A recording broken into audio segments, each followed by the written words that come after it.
দিল্লি হাইকোর্টে বোমাতঙ্ক, একটি ইমেলের মাধ্যমে 3 জায়গায় বোম রাখা আছে এই ইনফরমেশন এসে পৌঁছয় দিল্লি হাইকোর্টে। সেই সময় শুনানি চলছিল, এজলাস থেকে বেরিয়ে যান বিচারপতিরা। শুধু তাই নয়, বাদী বিবাদী দুপক্ষ তারাও কিন্তু বেরিয়ে যায়। একেবারে দিল্লি হাইকোর্ট চত্বরের মেন যে ক্যাম্পাস তার বাইরে তাদের সবাইকে অপেক্ষা করতে বলা হয়। একেবারে তল্লাশি শুরু করেন বম স্কোয়াড এবং দিল্লির যে হাইকোর্টে কাজকর্ম তাও কিন্তু বেশ খানিক্ষণের জন্য বন্ধ হয়ে যায়। দিল্লি হাইকোর্টে বোমাতঙ্ক, আর সেই বোমাতঙ্কের জেরেই কিন্তু দিল্লি হাইকোর্ট খালি করে দিয়ে তল্লাশি চালানো শুরু হয়। আর ইতিমধ্যেই দিল্লি হাইকোর্টের কাজকর্ম শুরু হয়ে গিয়েছে, আদালতের কাজ শুরু হয়েছে ফের।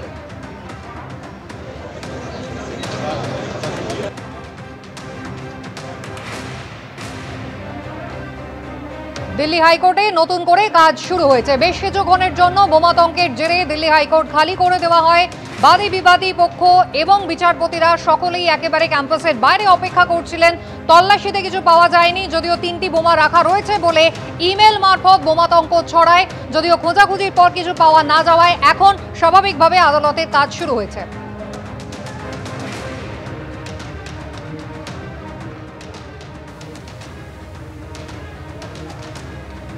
अभी एक कोई मेल सर्कुलेट हुई है जिसमें बतला रहे कि ISI से रिलेटेड कोई बंदा है, फैजल वगैरह कुछ नाम है उसका, करे कि तमिलनाडु से कोई उसकी लिंक है। तो इस तरह की मेल सर्कुलेट हुई है यहाँ पर कि भाई हाई कोर्ट में जो है बम का होगा और पवित्र फ्राइडे वगैरह इस तरह की कुछ मेल आई है। कंटेंट्स उसका भी क्लियर नहीं हो पा रहा है कि क्या है। तो उसके बाद से सारे जज जो है अपना कुर्सी जो छोड़कर चैम्बर में गए हुए, फिर चैम्बर में उनको मैसेज आया, चीफ जस्टिस साहब के साथ उनकी बड़ी इंटेंसिव मीटिंग हो रही है, सारी चीज़ निगरानी हो रही है, प्रशासन भी यहाँ पर है, सारी चीज़ें हैं, पुलिस की गाड़ी आ चुकी है, बम स्क्वाड की गाड़ी आगे, सब लोग धीरे धीरे अब लंच का टाइम में निकलते चले जा रहे हैं और फिर हाईकोर्ट बतलाएगी कोर्ट कब रिज्यूम किया जा रहा है। ফের রাজ্যে টাকার পাহাড়, এবার কলকাতামুখী বাস থেকে উদ্ধার বিপুল টাকা। পূর্ব বর্ধমানের পালসি টোল প্লাজায় বাসে মিলল 72 লক্ষ টাকা। গোপন সূত্রে খবর পেয়ে 29 নম্বর জাতীয় সড়কে বাস থামিয়ে তল্লাশিতে 2টি ব্যাগে উদ্ধার বিপুল অঙ্কের টাকা। গুনতে আনা হয় যন্ত্র। টাকার নথি দেখাতে না পারায় 4 জনকে গ্রেপ্তার মেমারি থানার পুলিশের। গ্রেপ্তার বাসের 2 চালক, হেলপার সহ বিহারের ভাগলপুরের এক ব্যক্তি। পুলিশের হেফাজতে বাস অন্য বাসে করে যাত্রীদের গন্তব্যে পাঠায় পুলিশ। বাসের চালক হেলপারের সঙ্গে যোগসাজশ টাকা। খবর পুলিশ সূত্রে। কোথা থেকে বিপুল পরিমাণ টাকা নিয়ে যাওয়া হচ্ছিল তদন্তে পুলিশ।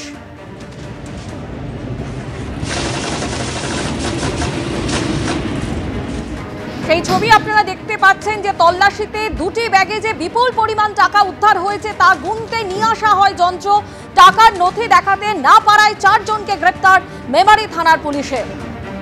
গোপন সূত্রে খবর পেয়ে 29 নম্বর জাতীয় সড়কে বাস থামিয়ে তল্লাশি। পূর্ব বর্ধমানের পালসি টোল প্লাজায় বাসে মিলল 72 লক্ষ টাকা। গ্রেপ্তার করা হয়েছে বাসের 2 চালক, হেলপার সহ বিহারের ভাগলপুরের এক ব্যক্তি।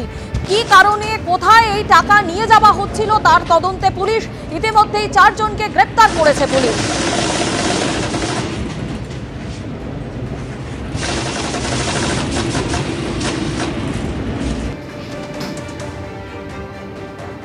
বাহাত্তর লক্ষ টাকা উদ্ধার হয়েছে টোল প্লাজায়। দুর্গাপুর পূর্ব বর্ধমানের পালসি টোল প্লাজায় বাসে মিলল 72 লক্ষ টাকা। টেলিফোনে রয়েছেন আমাদের প্রতিনিধি কমল কৃষ্ণদের।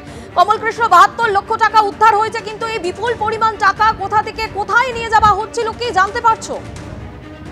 দেখো, এখন সেটাই পুলিশ তদন্ত শুরু করেছে। ইতিমধ্যেই 4 জনকে গ্রেপ্তার করেছে এবং সেখানে যেমন বাসের 2 জন চালক আছে, বাসের 1 জন খালাসি আছে এবং আরো একজন কিন্তু বাসিন্দা বিহারের আছেন।